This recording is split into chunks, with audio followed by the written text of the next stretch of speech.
Seorang guru madrasah swasta berdiri di hadapan anggota DPR RI. Usianya lebih dari 50 tahun. Ia hanya punya 2 tahun sebelum pensiun. Tapi sampai hari ini, ia belum juga menyandang status ASN. Bukan karena tak memenuhi syarat kompetensi, bukan pula karena kurangnya pengabdian, tapi karena ia berasal dari sekolah swasta. Dalam rapat dengar pendapat umum yang digelar Perkumpulan Guru Investing Nasional bersama Haji Akbar, suara para guru madrasah swasta menggema lantang. Mereka mengaku terjebak dalam sistem regulasi yang tak berpihak. Ketimpangan antara guru negeri dan guru swasta begitu terasa.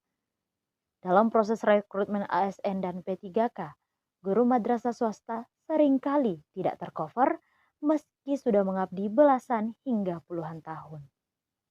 Mereka sudah punya sertifikat pendidik, sudah masuk data simpatika, bahkan sudah diakui secara administratif, tapi tetap tertahan karena status sekolah. Masalah menjadi semakin pelik ketika regulasi soal kelinearan ijazah diberlakukan secara kaku. Undang-Undang Nomor 14 Tahun 2005 tentang guru dan dosen mewajibkan ijazah dan sertifikat pendidik harus sesuai bidang tugas. Padahal kenyataan di lapangan, banyak guru menyesuaikan diri dengan kebutuhan sekolah, bukan dengan gelar akademiknya. Jika aturan kelinearan ini tidak ditinjau ulang, hampir separuh guru madrasah swasta bisa gagal terjaring dalam seleksi ASN dan P3K. Ini bukan soal administrasi semata, tapi soal keadilan.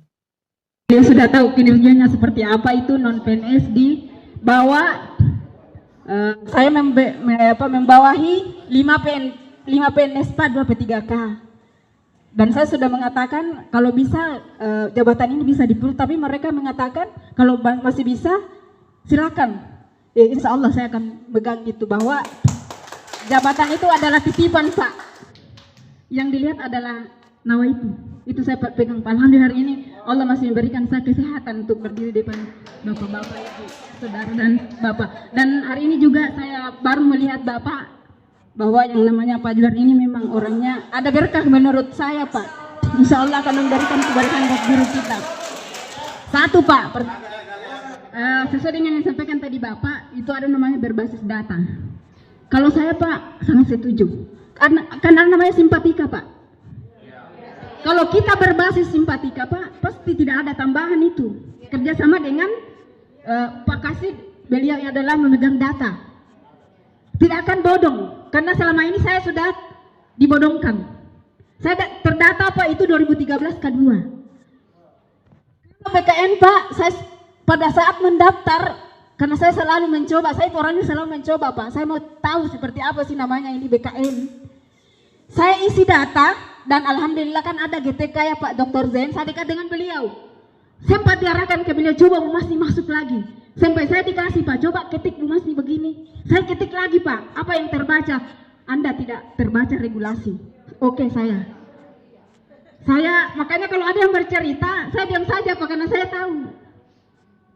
Saya tahu tentang data. Sampai beliau mengatakan, tunggu, insya Allah regulasi akan datang. Makanya ada demo di Jakarta Pak, sehingga muncul itu. Setelah kedua kalinya, tiba-tiba ada muncul investing yang melalui basis simpatika. Itu bagus Pak. Seandainya bisa seperti itu, tidak usah ada lagi tes-tes. Kalau kita tes Pak, pasti ada lagi formasi. Pasti ada kuotanya Pak. Yang satu berapa? Misalnya negeri 2 orang, atau swasta di sini cuma 2 orang.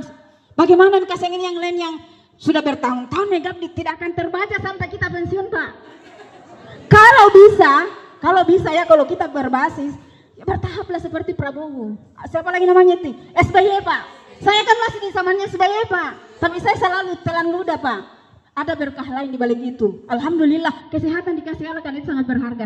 Tidak bisa mengganti kalau kita tidak sehat, tapi kita butuh makan Pak. Kalau bisa Pak, data yang hari ini disimpatika ditutup rapat-rapat. Karena memang tidak bisa lagi menerima honor.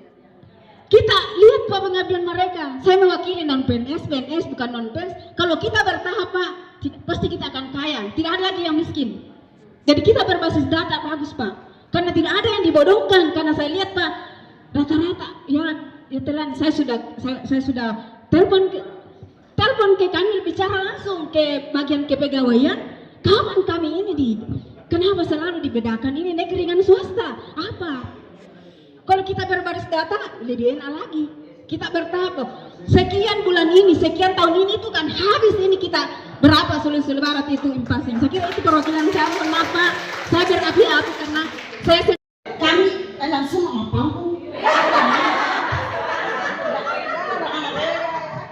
Kami ini rata-rata kami sudah mengabdi 20 tahun lebih Pak. Terus kami sudah berumur. Mau nggak lebih Pak landai 2 tahun atau lupa landai Pak? Pak 50 bisa jadi 50 Pak. 5 tahun Pak dalam visum iya Allah ya. Pak Melo juga boleh Bapak juga kata kami juga kemaninya nata mitama mitu kimua dia jadi 13. Ya, tadi ini Pak, sejak saya masuk di sini saya menangis. Bukan menangis kenapa mau ya Allah. Ajbar mendesak agar ada kebijakan afirmatif, perlakuan khusus bagi guru-guru yang telah mengabdi 20 tahun, bahkan lebih. Jangan sampai mereka terus-menerus menjadi korban dari sistem. Di sisa 2 tahun masa tugasnya, guru itu hanya ingin satu hal, diakui oleh negara.